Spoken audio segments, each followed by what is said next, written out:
Hi guys, I'm Success here, correcting biblical misconceptions. So in case you see any video that popped out on your FYP and as a Christian you are confused, is this really true? Does God say this? Does the Bible record it? Does the Bible say this? And you just need my 2 cents, my perspective, do not fail to send it to my DM. So now today I'm correcting this biblical misconception that has been said over and over again, especially by atheists and those that have left Christianity. They said that God is pro-child marriage. The Bible records child marriage. Now, I also need you to understand that one of the ways to be able to read this Bible and be able to not get confused, understand context.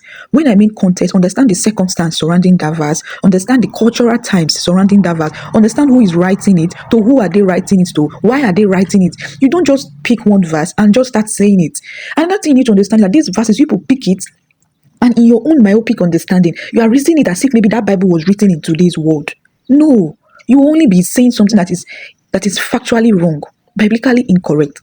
The Bible times were written in a heavily patriarchal time and also in a highly cultural society. And as at that time, child marriage is allowed because of their cultural time. Even though the child marriage was allowed, it does not mean that the biblical times they were just giving out unmatured children in marriage. No, that is why there is betrothed. Betrothed means they'll be waiting while they grow into maturity. So at that time, marriage was dependent on family arrangements. Marriage was dependent on their cultural norms at that time. What was their cultural? Just like the way, I don't know what example to use, but for example, your irrespective ethnic groups, that is the way it is. Marriage is based on their cultural norms at that time. And marriage is also based on physical maturity. The both of them must at least be at pubertal stage before they are giving out in marriage. Now, truthfully speaking, the Bible is silent on the required age for a person to get married. That is, the Bible did not give us that at age 20 get married, at age 25 get married. However, there are biblical principles that reflect a time a person should get married.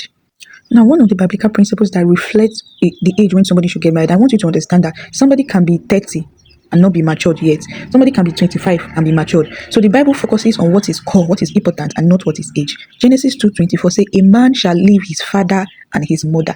A man shall leave.